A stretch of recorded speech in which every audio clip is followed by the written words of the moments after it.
আপনি কি আপনার ভালো চান? রিয়েলি? প্রমাণ কি? ব্যায়াম করেন? না করিয়ে ভালো চান? বাবা, আপনারা জান্নাতে যেতে চান? রিয়েলি? ফজরের নামাজে কই পড়েন? ঘুম থেকে উঠতে পারি নাই। আর পড়লেও তো বাসায় নাকি, মসজিদে তো আর যাই না, কিন্তু জান্নাতে যাইতেছে আগে নাকি, ঠিক আছে না এরকম। এখন ধরেন আপনারা হয়তো যান, কিন্তু ওই যে আপনি দেখবেন ভাই, আপনার মসজিদে 2.5 কাতার না ফজরের নামাজে? 2.5 কাতার? হ্যাঁ 2.5 কাতার। আমাদের মসজিদে 2.5 কাতার, 2.5 কাতার, 3.5 কাতার, 3 কাতার, 2 কাতার, এরকম 2.25 কাতার, বুঝলেন না? আর বৃষ্টি বৃষ্টি পড়লে কোনো কাতারই নাই, হুজুরের আশেপাশে 2-3 জন হয়তো জোটে, এরকম নাকি। তো তাহলে জান্নাতে যাওয়ার লোক সংখ্যা অনেক কম, চায় না কেউ যাইতে। কেন চায় না? কারণ ওই যে জান্নাতে নাকি জায়গা কম, সবাই গেলে যদি না ধরে, এই জন্য ওরা যাইতে চায় না।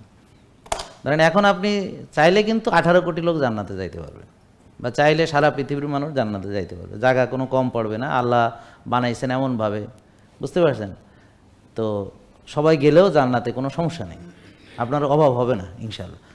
আপনি অনেক 100 দুনিয়া সম্পন্ন পাইলেও আপনি আপনি খুশি থাকবেন, যাই পান আপনার ভালোই লাগবে। এখানে যে একদম একদম সর্বনিম্ন জান্নাতি, হ্যাঁ খুব মজায় থাকবে, বুঝতে পারছেন। আর জাহান্নামে আবার যে সবচেয়ে কম শাস্তি পাইব, ধরেন শুধু পায়ে 2টা জুতা পরায় দিব, সেই জুতা আগুনের। তো জুতার মাশাল্লাহ এমন অবস্থা যে মগজ টকবক করে ফুটবে। কারণ আপনি কোন মগজ ফুটলে কি বাঁচবে? ওখানে বাঁচবে, ফুটন্ত মগজ নিয়ে সে বেঁচে থাকবে নাকি, বুঝেন না? তার কাছে মনে হবে পৃথিবীর সবচেয়ে কঠিন শাস্তি হচ্ছে এটা। বুঝতে পারছেন?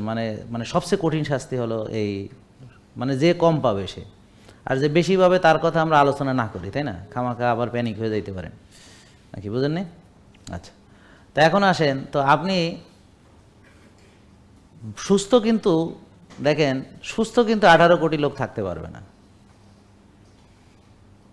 কেননা ওই পরিমাণ খাবার বা ওরকম এই এত লোকের সুস্থ থাকার জন্য পুরো পরিবেশ নাই। জেকে লাইফস্টাইল, ওষুধ মুক্ত সুস্থ জীবন।